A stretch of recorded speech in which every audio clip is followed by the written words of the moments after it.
Baseball is back. Perdomo makes the play. And a high fly ball. No doubt about this. Home run Marte.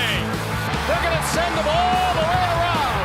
Corbin Carroll with an inside the park answer back. I'm Ivan Melendez. I'm Luis Gonzalez. I'm Tori Lavello, and you're listening to the T-Backs Podcast. T-Backs Podcast. T-Backs Podcast. Arizona's #1 baseball and beverage podcast.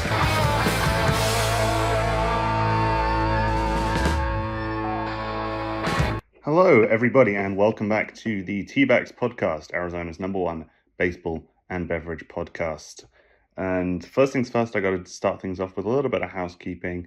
We are currently sheltering in place a little bit here in the UK as we are under the terrifying influence of one of the most horrifyingly named storms we've had in recent memory, Storm Bert. So the wind's howling a little bit. Apologies if you can hear that in the background. But we're talking a bit fairer climates today.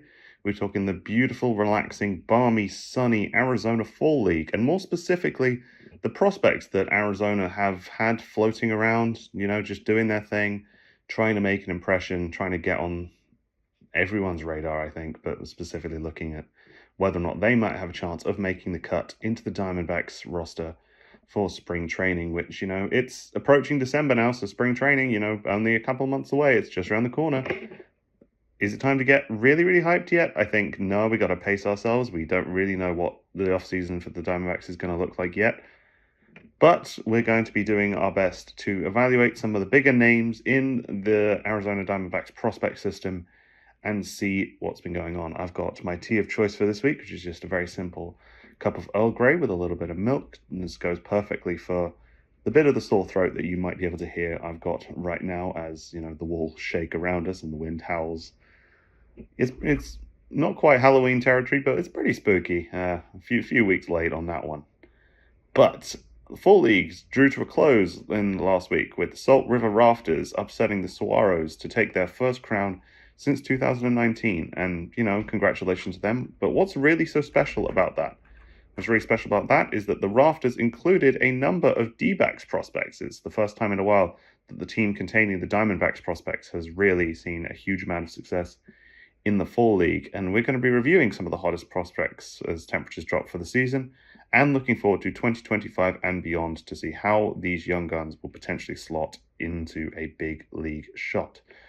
Up first, we're going to talk about somebody with, I got to say, a pretty strong candidacy case for the coolest name in baseball. We're talking about Gino Groover. If you remember, they're a second-round pick out of NC State, the number 9 prospect in the organization, batting right-handed over at third base. And, he's a name we've heard a lot about. He's a fun guy. He always talks really well. Was well-liked by a lot of the guys who go out there and do social media for the Fall League and the Diamondbacks Complex League and the minor league organizations. He's pretty popular. But an injury-hit season has not stopped him from earning promotion to Double-A Amarillo this year. And his record there, he went 12 for 50, 3 homers, 4 doubles in 13 games, and of course went to the Arizona Fall League with the Salt River Rafters. In that championship Fall League team, came in with a 355 average, 423 on base, and has gone on record as saying this time next year they want to be in the majors. Is that particularly likely? I don't know. Double-A to Triple-A to majors in one season isn't unheard of. We've seen plenty of, top-level prospects make their way through with various meteoric rises. You've seen the likes of Jorge Barosa get some time in the outfield as cover this year in the Diamondbacks system. You've seen guys like Pavin Smith go up and down between Reno and here pretty often. I think we'll see more of Pavin this year as part of that kind of DH first base platoon. But I think I'd say Eugenio Suarez likely has that third base spot locked down, and he brings a lot more power to the plate as well. We all know all about him. But he's a guy who's been described as having the best hit tool in the organization. Is worth watching out for, I think. Gino Groover, he's not the biggest power bat. He's not necessarily even the most productive bat, but he's an efficient one. He's got solid on base, and he makes good contact when he makes contact. And, is always capable of legging out an extra single or two to try and, beat things out in the infield. So I think we've got to see how his defense is. We haven't seen him too rigorously tested too many times this year in the full league, so we'll sort of have to let the jury be out a little on that one. But he seems to be a guy who's making a lot of impact and is well regarded and respected by a lot of people. We've seen a bit of overhaul in the Diamondbacks organization in terms of their infield coaching so far this offseason, so we'll have to see, if somebody comes in there, what are they capable of bringing to the table, and will that really make a difference? And we're going to keep it in the infield with our next discussion, an exciting young prospect, and that's shortstop Tommy Troy. And he spent 2024 with the Diamondbacks Complex League and the Hillsborough Hops. He's played a total of 72 games in 2024 with an average of .234, which, is probably lower than we would like to hear from somebody that comes really well regarded, but, maybe there's more to it than that. They aren't amazing numbers, but the prevailing narrative here is one of consistent growth. Sports Illustrated writers have highlighted his growth ability to, shorten the slumps they get into and sort of trust the process, getting a little out of their head. I think we've talked about, how to beat out the slump a couple of times with the Diamondbacks in the majors this year. Corbin Carroll, Eugenio Suarez both started the year in big-time slumps and hold themselves back. So having, those kind of guys who you can look up to in the major league organization say, you know what, I'm just going to focus on doing what they're doing to beat out the system, I think is a good thing for a young prospect. So Tommy Troy, he's gone on as with shifts between shortstop and second base. I think there's going to be a lot of competition for those spots. They always seem to be areas that the Diamondbacks tend to have a bit of oversaturation. People have talked about who moves where and what, but let's focus on Tommy Troy for now.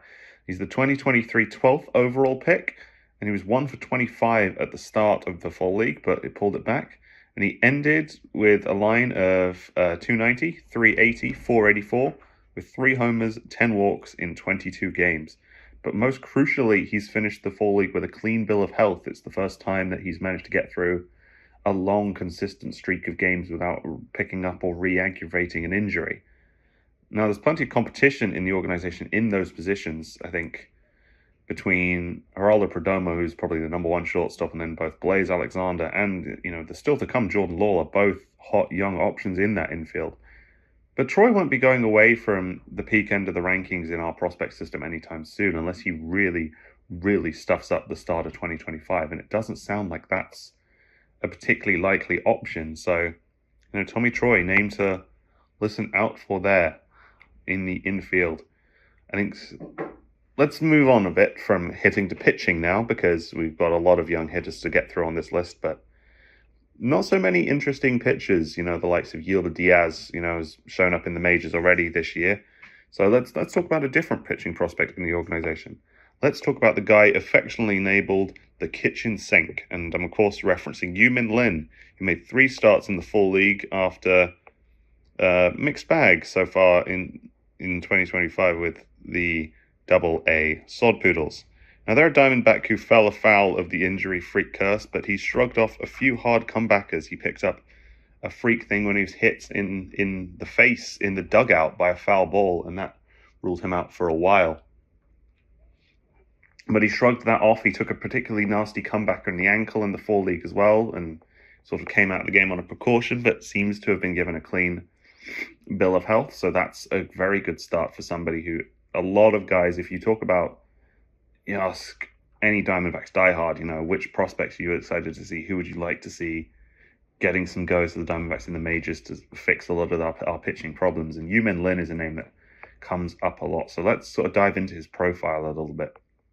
He's quite short for a pitcher. He's 5'11", but he's a lefty that really doesn't let that get in his way. And he's unique in a lot of other ways, not so much in terms of his delivery, like we see a lot of, what's the word I'm looking for?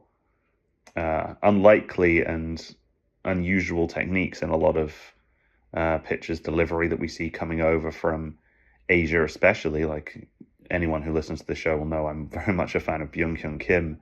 There's a throwback name for you with that kind of sidearm, underarm hybrid delivery with 8 or 9 different release points that he used for different things.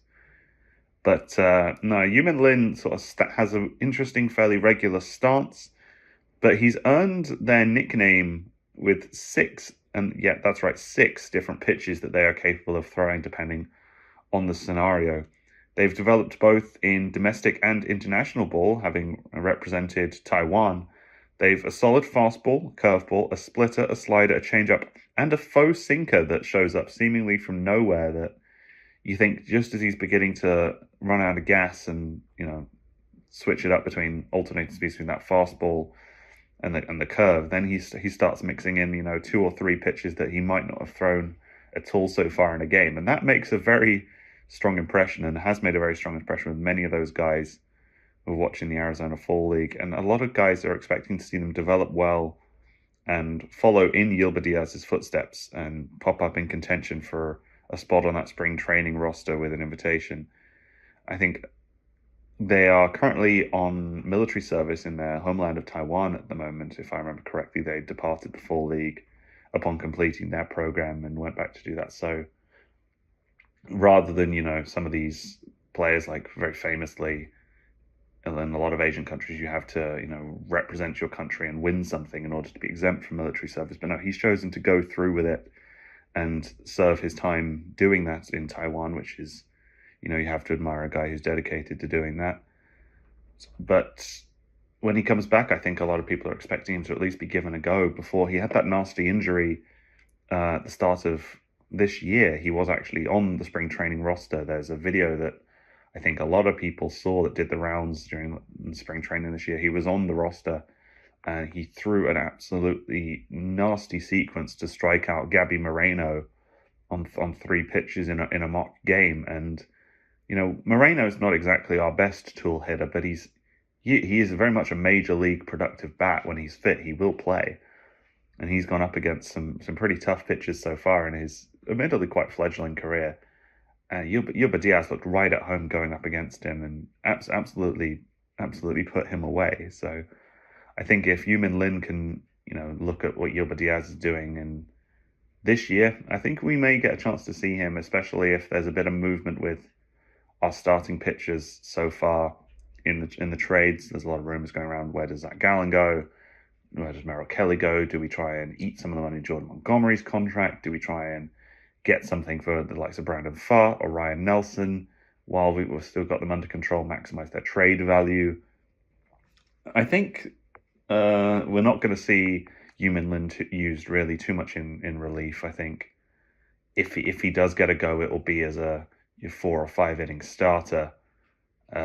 He won't be looking at going 7, 8 innings like some of our lengthy starters can do. I think if we see him, it will be a shorter program. He doesn't seem to have a huge amount of stamina. His creativity, I think, is in a lot of ways born out of necessity, that he doesn't have, too much power left in his arm quite early in games when he does start. But, he did move up to Reno, AAA Reno at the end of this year. So I think that's where he'll at the very least begin the season if he doesn't make an impression at spring training and get himself a spot on the Diamondbacks roster. I think, despite the fact we are searching for a high leverage reliever, I don't think he's the guy to fill that bracket. I think he's somebody that if we bring him on properly, if we nurture him well, you're looking at a future starter rather than one of these wannabe starters turned relievers that we seem to pick up sort of unnecessarily and keep turning into relievers.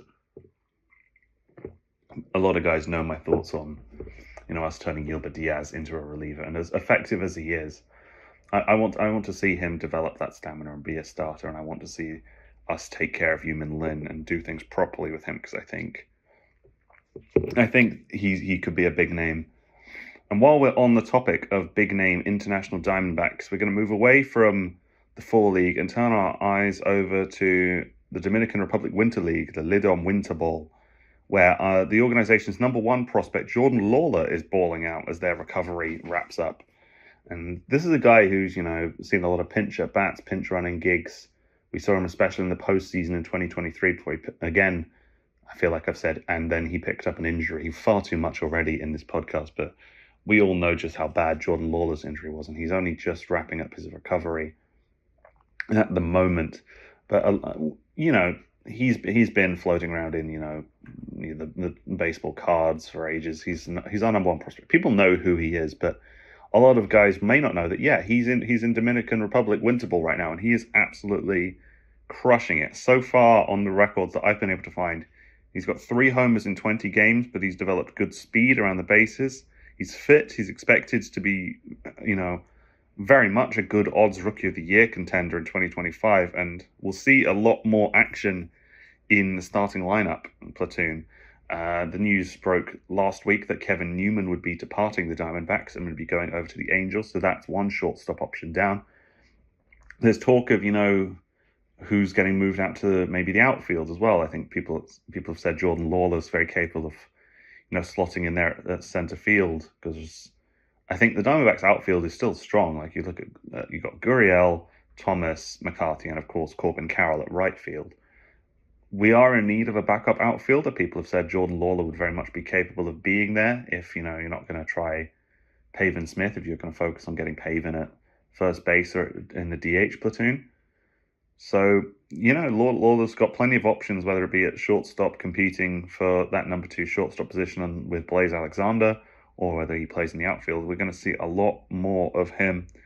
We've already seen glimpses of MLB's number 10 prospect, and he's shaping up to be a good year for him. And I think he's going to be a very good feel-good story of the organization if he can stay fit. He's not looked particularly likely to aggravate their injury at any point this year. So I think he's looking like he'll be in a good position to make an impact on the roster this year. Sorry again about the wind. But speaking of the wind, where's our speed going to come from? I think Lawler's a good option there. The likes of Gino Groover and Tommy Troy both have recorded decent sprint speed times as well. So, we could see a return to the Diamondbacks playing that good small ball that served them so well in that run to the World Series in 2023. Just hitting effectively, hitting singles, doubles, but making the most out of it. The likes of Perdomo, who's very good at earning on bases and walks. I think if he starts coaching some of these young guys to, not focus on trying to slug the ball if you don't have that in your repertoire, just focus on taking pitches where you can, taking your walks, being, a good defensive bat, making pitchers work if they want to strike you out. Don't swing and miss so much as we've seen Diamondbacks players doing a lot and slumping for no reason.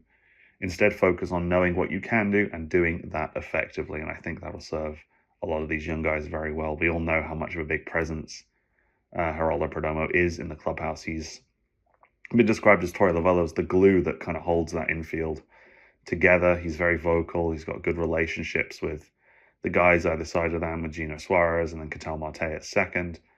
And I think in terms of that defense, we're pretty solid. Even if we are going to be losing Golden Glove defense Christian Walker at first base, which, seems to be the case now that he's officially rejected the Diamondbacks qualifying offer. If we are going to go trade for, somebody to play at first base, who could we see filling in there? You got a lot of young guys who might be a year or two out from being a first baseman. So will it be Pavin Smith? Will it be, the return of Paul Goldschmidt? Because as much as I'd love to see guys like Ivan Melendez given a chance to earn that spot and, develop as quickly as possible into Major League first baseman, I think some of these guys really do have a lot to go. And we haven't seen enough out of some of these prospects to really know if that's the best way forward for them. So we'll sort of just have to wait and see. But if the performance of the young Diamondbacks in that Salt River Rafters lineup this year in the Fall League is anything to go for, the organization's prospects are in very good shape. And I think on that positive note, we're going to wrap it up there. Got to say thank you very much again for listening. I've been your host at GB Diamondback. Please remember to subscribe or follow wherever it is you're listening to the podcast. We've got plenty of awesome stuff coming up in the works for next year. I will, of course, update you weekly if anything significant happens in the trade market. Please make sure to go and follow us over on social media as well at T-Backs Podcast. Thank you very much for listening, and we'll see you on the next one.